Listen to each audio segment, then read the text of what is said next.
Thank you very much. Chris, welcome to the Center for Strategic and International Studies.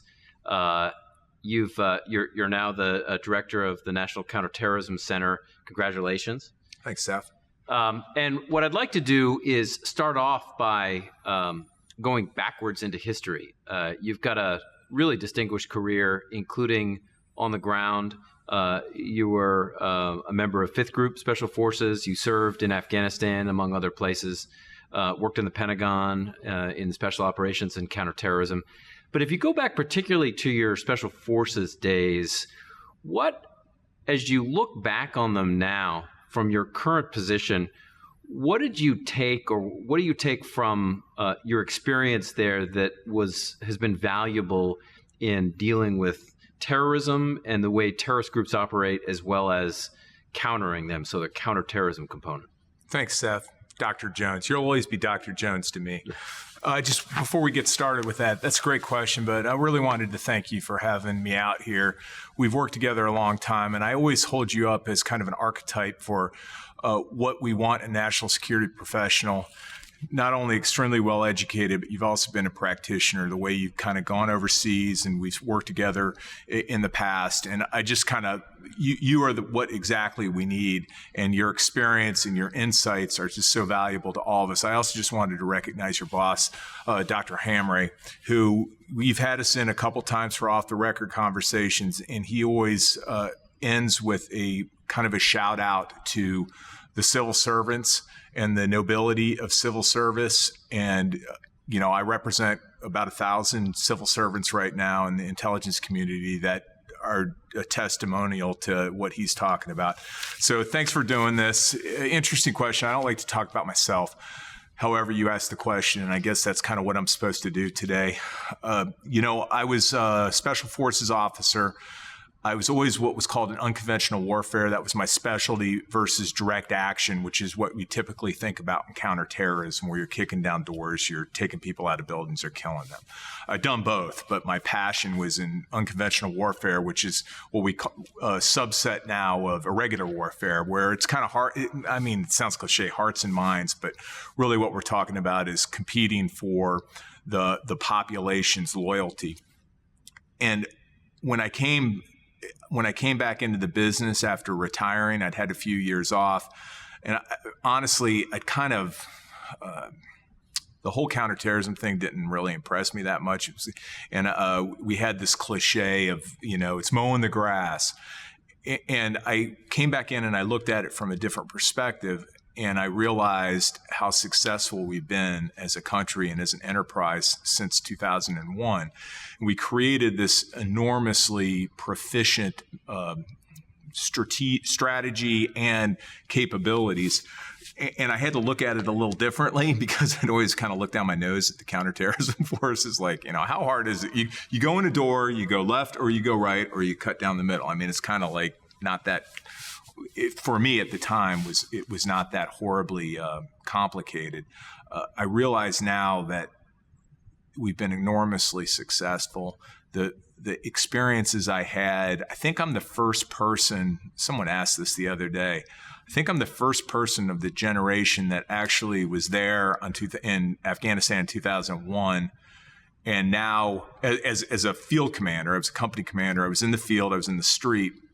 And now to progress through to a basically strategy policy position, I think I'm the first one, and not that I did anything special, but it's really highlighted, I think, those experiences you have in the field where you understand the human dimension of what we're trying to do really helps a great deal as in this current position. Well, that's where I've been most impressed about your background. This is not just something you've done from offices, from the bureaucracy. You've been involved on the ground as a commander of forces from the beginning, really, since 9/11. So I think there's a lot of value you provide to the country from now at a strategic position, but you've served at the tactical level as well. And then did operational plans and policy as well as the Pentagon with you, and also at the National Security Council. I think the National Security Council was a really developmental position there, because I'd always been pretty much focused only on Department of Defense and the intelligence community, but to realize, I had no idea, the brilliant things that the Department of Treasury does, Justice does, the things they contribute to the counterterrorism fight. Of course, State Department has just enormous capability. So that was a real eye-opener for me and really helped me in this position now. So I want to turn, you've talked a little bit about successes. In the news over the past couple of months, there have been the media's reported U.S. strikes against Al-Qaeda-linked individuals, particularly those from Haras al-Din in Syria, including in the Idlib area. So Saif al-Tunsi in September, Khalid al-Aruri in June. You talk a little bit about the threat from Al-Qaeda and how you thought about operating against them. These are two relatively recent strikes. So many Americans may not necessarily realize that we are still fighting Al-Qaeda and still conducting operations against them, including operatives that are potentially planning attacks against the U.S. and its partners.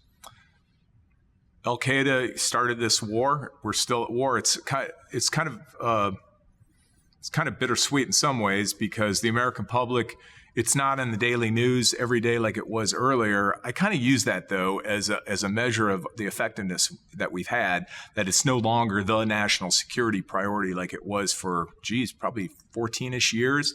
And, some people have problems with that, but I'm like, that's exactly what we wanted. This is where we wanted to be. Remember, in 2001, 2002, we wanted to be in a place where we could think logically and strategically about this. And what's going on in northwest Syria is absolutely fascinating and I think indicative of a couple of things. One is our counterterrorism enterprise is optimized. It is at flood tide right now. This thing is going gangbusters. And what you see right now, what I see from my perspective, it's really interesting because, what you want to do is something that you apply a capability or you take action to get them to do something else. And that's what we're seeing right now.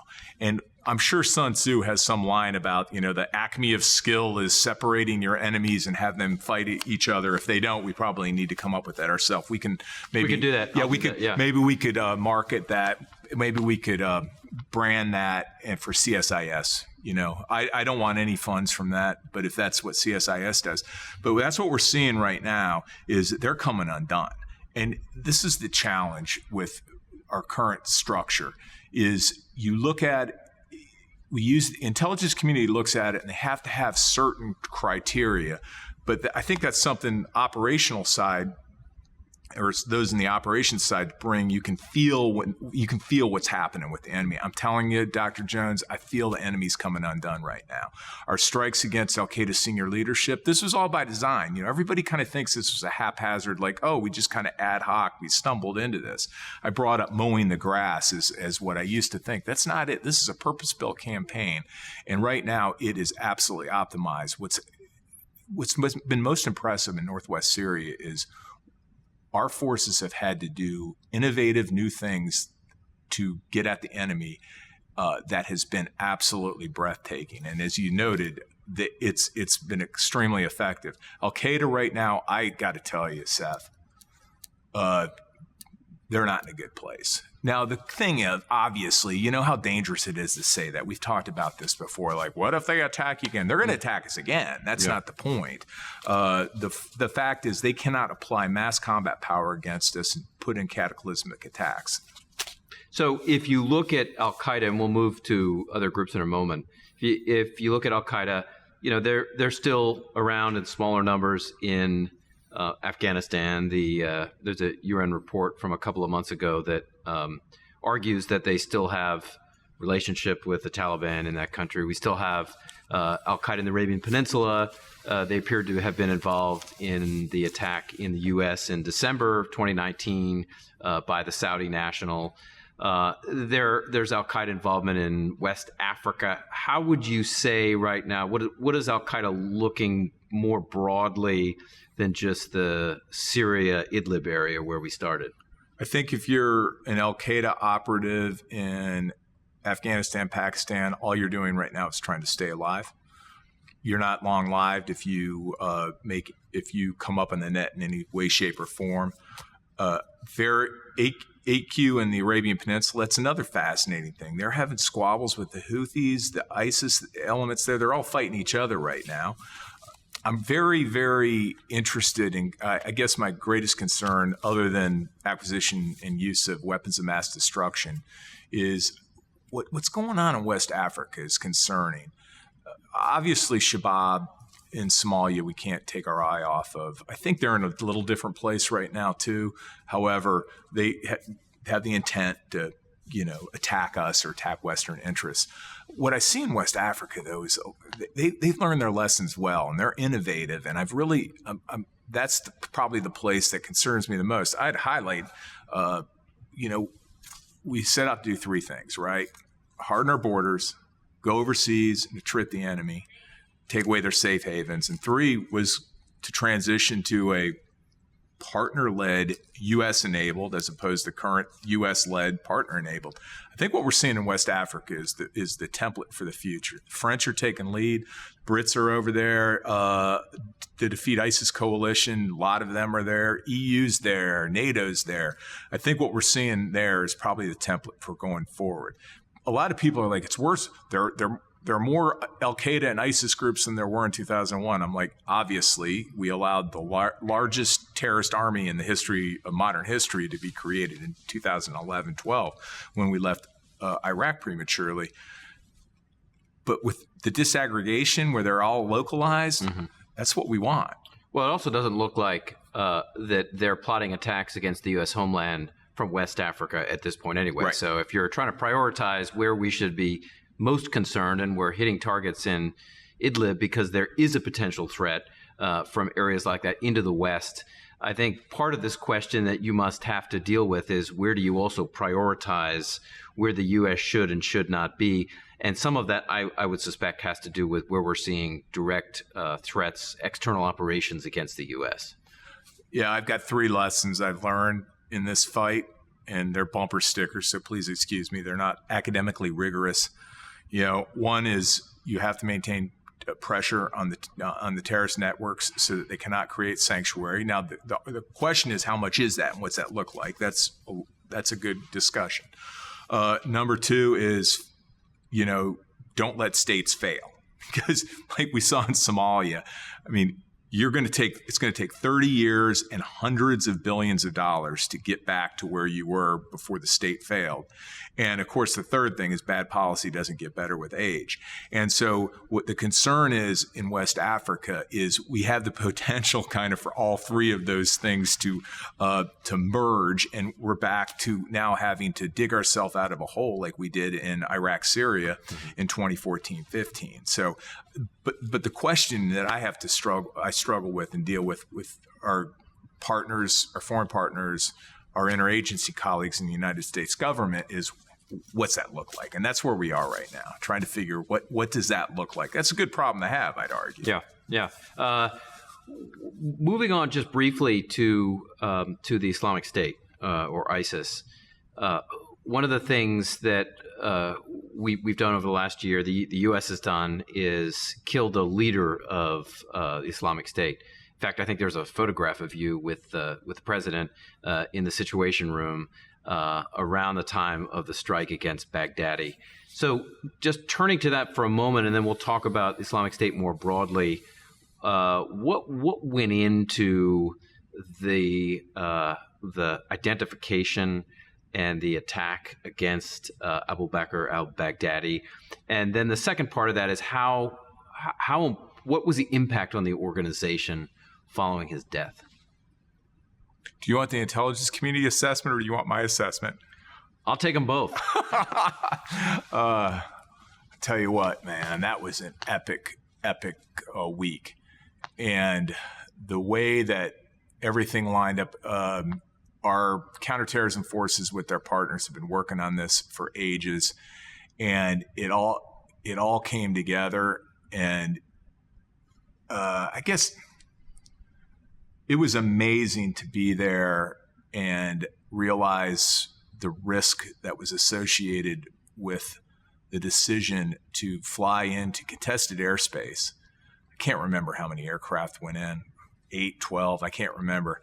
I just remember sitting there and listening to the senior leadership talk about our senior leadership talk about when they crossed over into Syrian airspace and what was going to happen, because the Russians had air defense systems up, the Syrians had air defense systems up, and this isn't like you're flying through jungle areas where you could train, mask. It's pretty flat, as you well know. Yeah. And the moral and courage that it took to make the decision, not discounting for a moment the physical courage of the assault force, but the decision to do that, and when it was determined that the Russians weren't going to contest and the Syrians weren't going to contest, it was like the most profoundly, like, we could breathe again. I'll tell you what, that shook them to their core. That's what I saw, and they have not been able to reestablish their command and control, and we've kept the pressure on. And ISIS, I feel, is, using our vernacular, they've reverted to use Mao Zedong's, strategy. They've reverted to a clandestine cellular network, primarily in the desert. The concern is that we don't allow them to mass forces again. But I think they're in a bad place. I mean, I'd love your view more than my view, frankly, because I get much more out of listening to you than me talking. However, the fact that they had that just amazing vision of the caliphate. Mm-hmm. I wonder what would have happened if they decided not to just become so absolutely insane and violent. What would have happened if they actually established the caliphate in Syria and just kind of let it go, and they didn't become so outrageously violent and just perverted in their orgy of violence. But man, hanging everything off that caliphate, 80,000 people went there, right? 80,000 people went there with this vision. And boy, when it got perverted and our allies and partners took it apart, I think that pretty much ended the vision of ISIS. Although I still think they have their vision and their ideology still holds a lot of appeal. That's what I'm seeing right now. Like Al-Qaeda, how when you look at ISIS right now online, would you say they're still relatively active in running a extremism operation on Telegram and other places? I mean, they still have. Are you still concerned about followers on the virtual world? But remember the days at the height of the caliphate when they were pushing out hundreds of media products a day. Now they're just. I don't think they have any English speaking capability. They're a shell. They're barely keeping their head above water. Absolutely, greatest concern, without a doubt, is homegrown violent extremists, those that are inspired, that have seen, Al-Awlaki, I know that's Al-Qaeda, but they've been exposed to this stuff online and self-radicalized. Those are the ones that obviously, and FBI's, that's our concern, because that's been the major threat against the United States. That has been the major threat, but there does look like there's been somewhat of a drop in the number of attacks, at least. I mean, we've obviously had, over the past couple of years, we've had Pulse nightclub down in Orlando, we've had San Bernardino inspired. But what is your broader sense of the threat to the U.S. homeland from whether it's Al-Qaeda, whether it's the Islamic State or other jihadist groups? What's the threat, whether it's directed attack or whether it's one that's simply inspired in the U.S.? How serious of a threat is it today? Still fundamental part of their doctrine and their vision and their purpose for existence.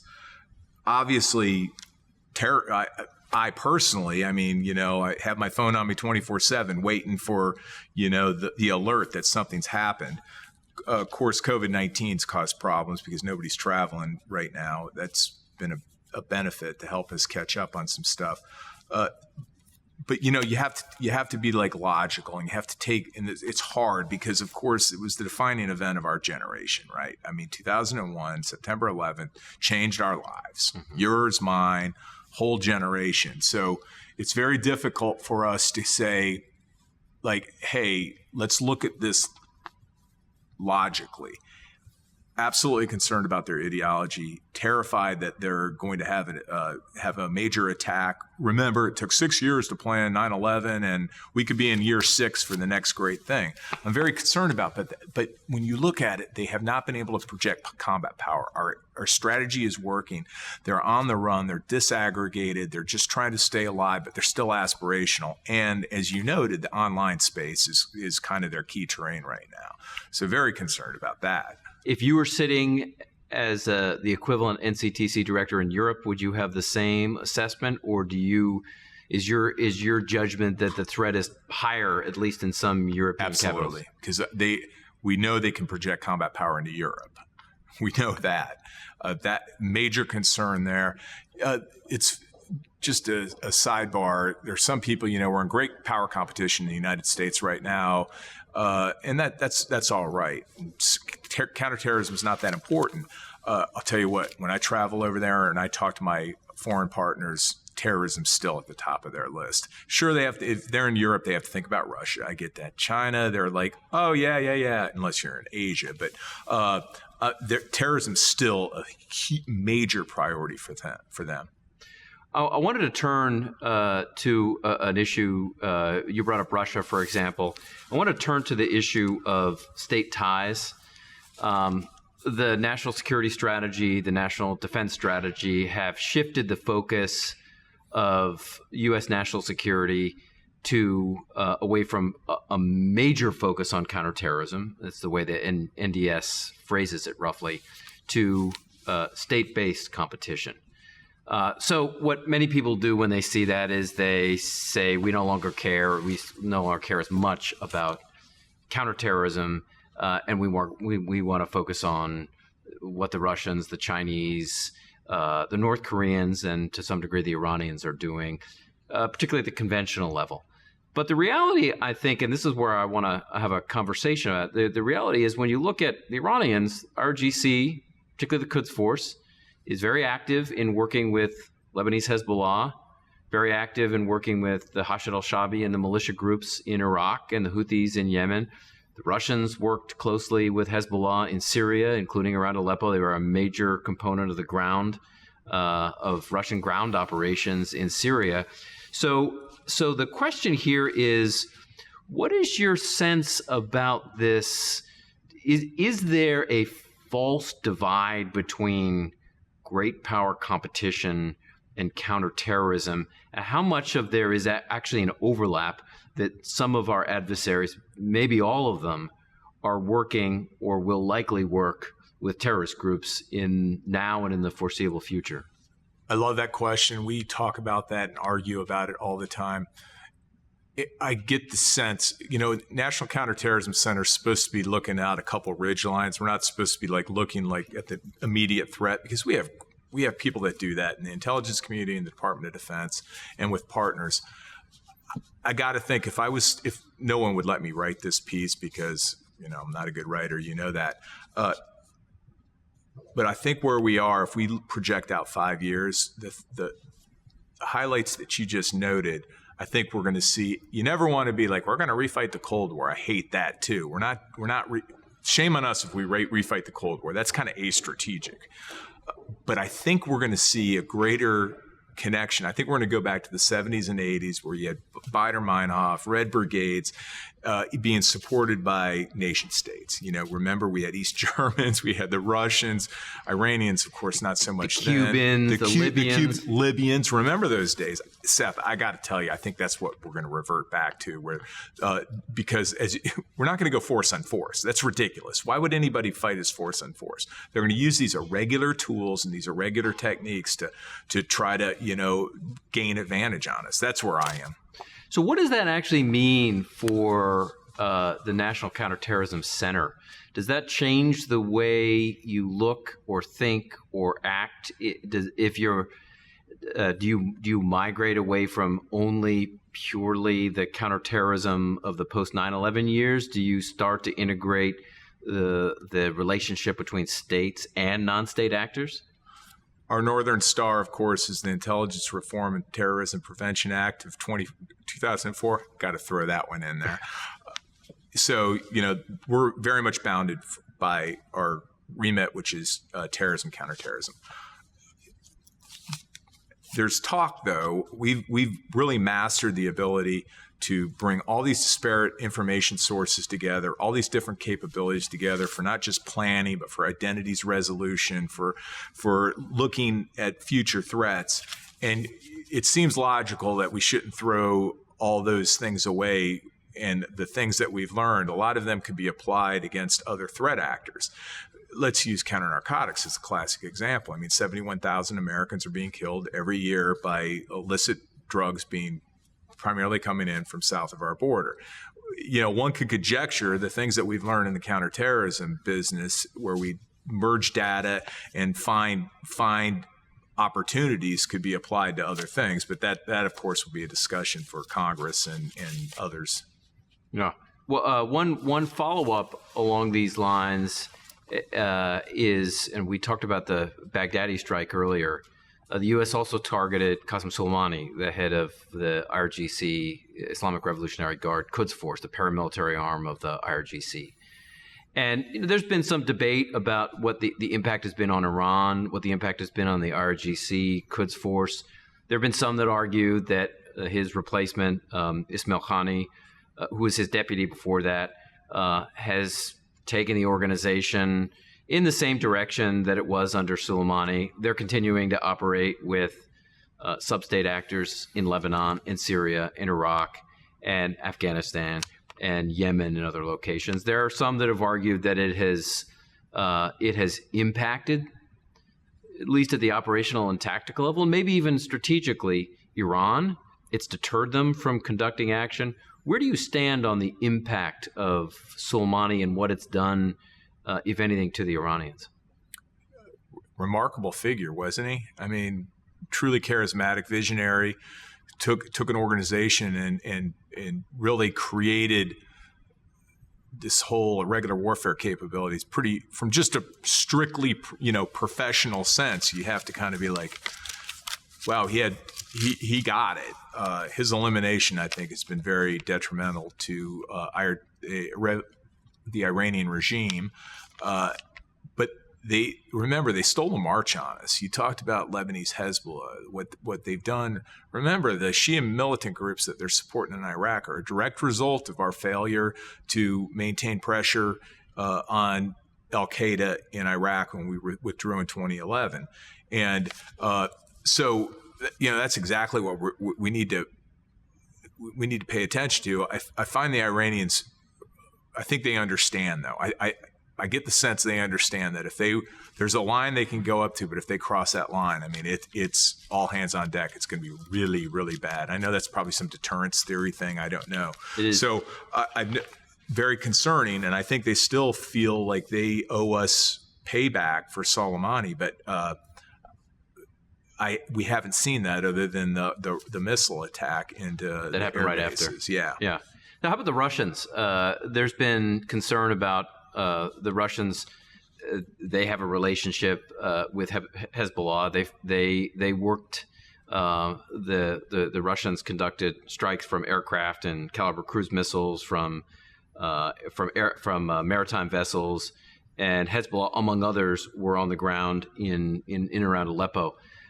There's also been there have been accusations that the Russians have worked with the Taliban, among others. To what degree are you seeing the Russians increasingly involved in these kinds of activities? Lots of Russians popping up, including private military contractors in Libya and Central African Republic. So to what degree do you see the Russians increasingly involved in these kinds of activities as well?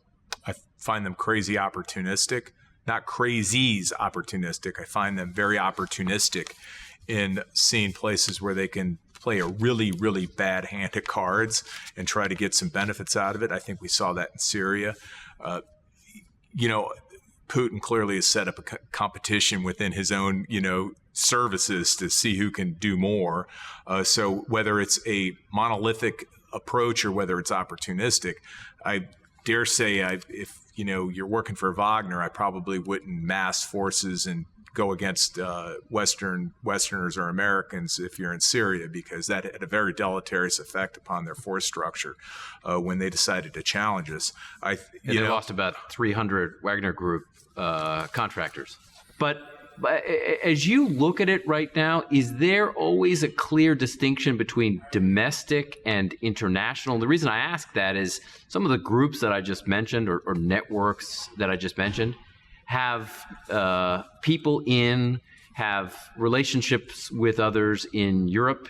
We saw we've seen attacks in New Zealand. So and they communicate with each other. How much of a distinction is there now between international and domestic?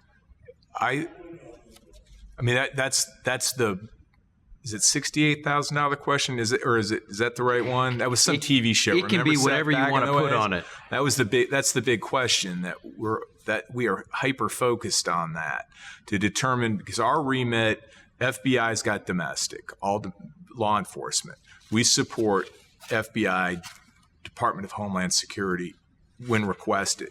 What we really hyper focus on is what you just brought up, was the links. And this explosion of media, primarily social media and collaborative communications platforms, has fundamentally changed how we do things. We're back in the day, probably in the 70s or 80s, none of this is new. We know that if we look at our history. Domestic violence for political goals is, well, heck, one could argue the Republic was created that way. That's not to say I'm not, supporting any violent acts. That's not my point. I have to be really careful about that. However, in the old days, they probably had a Xerox machine, or they had one of those mimeograph machines, ka-chink, ka-chink, and you sent your self-addressed stamped envelope to some whack job group, and they communicated that way. Well, now obviously they just get online. So we do see some connectivity. What we haven't seen yet is organized, where you see foreign terrorist organizations supporting or directing domestic groups. We have seen some instances of Westerners going over to Russian imperial movement. They've been designated as a state-designated terrorist group. So when the intel backs it up, those places are going to get designated. Haven't seen monolithic, though. Haven't seen something that is deliberate, strategic, organized in that fashion. But obviously, one would think if you're an irregular warfare genius sitting in Russia someplace, you probably think about whether you could exploit that. There have been some accusations that the Russians have trained some number of extremists in areas like eastern Ukraine, or have been involved in highlighting messages. To what degree have you seen the Russians involved in this arena at all? That's it. That's the question, right? Whether it's being directed and controlled by formally by the government, or whether it's just this kind of leaderless thing that we predicted for years, and Sageman and others predicted, obviously it was leaderless jihad, but that's kind of where we are. I think a lot of these groups recognize the worst thing they can do is have a office on Rhode Island Avenue, and a post office box, and a financial, bank account. So they obviously have modified their organizational structure and how they do things, but that's the key thing that we're trying to keep our eyes on. Haven't seen it yet. So when you look at the threat of terrorism to the U.S. homeland in the United States, how do you rack and stack your concerns when you look at Al-Qaeda, the Islamic State, some of the Shia groups, including Hezbollah, when you look at these kinds of domestic organizations, again, anarchists, Adam Waffen, the base, how do you rack and stack which ones you consider today and potentially over the next 5 years the most concerning? What should Americans be most concerned about in the broader milieu of terrorist groups? We're chartered for international. Domestically, the Federal Bureau of Investigation and Department of Homeland Security have FBI has a long history of interdicting and taking care of domestic threats. Have all the confidence in the world that they will continue to do that. Foreign-wise, I guess my major concern is not so much. I'm kind of group agnostic. I'm more concerned that we're going to let up too soon. We're going to disinvest of this. We hope to be at a transition point, to go from the strategic offensive to the strategic defensive, which I noted earlier. We're not quite there yet. There's still groups that can project terrorist attacks into the United States or against United States interests. But eventually, if we continue to apply the resources that we are now, we are going to put them in a place where they cannot no longer conduct a catastrophic attack against the United States. My concern is that we're going to disinvest too soon. And you know how the United States government is. You've worked in it as well, where like next shiny object, okay, where's the money going to go? Oh, now it's carrier battle groups, I imagine, or the F-35 or something like that. Our investment is so small that we do not want to we've got to maintain pressure until we're in a position where we can create an enduring defeat and we don't have to deal with this anymore. So along those lines, the last question is, where were you on 9/11? Were you in Afghanistan, or you were there not long after? Right, after Fort Campbell, Kentucky. And then when were you in Afghanistan first? Thanksgiving Day 2001, I took the last group over from 5th Special Forces Group on the 5th of December.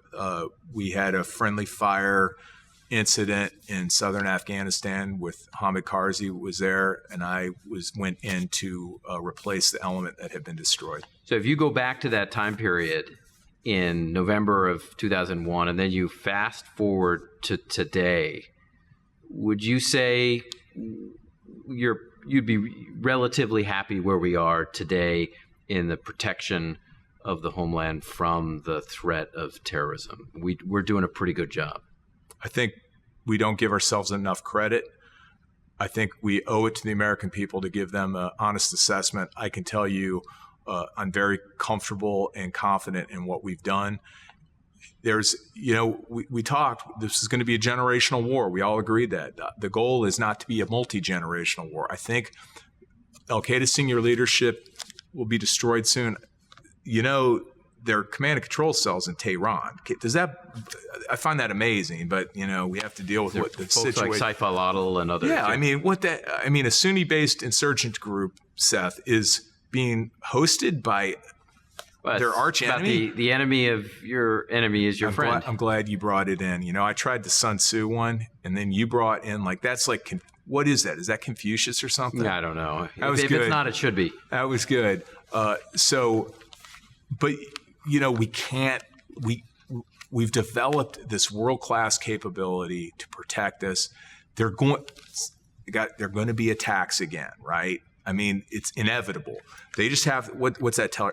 I know the terrorist dilemma is somebody else. Our terrorist dilemma is what we have to be right every time. They just have to be right once. But you know what? Man, the American people are resoundingly resilient, and I think they recognize that. The point is we cannot allow them to conduct a major attack that changes our way of life. And I feel very confident right now that I can say United States government, with great partnerships from like-minded people around the world, I think we're in a good place, but we can't give up the fight. We have to keep the pressure on. Well, Director Miller, thank you very much for taking the time. Really appreciate your insights. And I think if we were to look back at this time period, the U.S. population should be very appreciative of the work you and the rest of the interagency is doing to protect them from terrorism. So thank you for what you're doing, and thanks to all of the team members. In my experience, it's all the team members that actually don't get credit, don't want public credit, don't want their names to be identified publicly. They're a lot of the ones who are working day to day, and thanks to all of them as well. Thank you for hosting this, and thank you for your continued support as we go on with this. So really appreciate it, Dr. Jones. Thank you.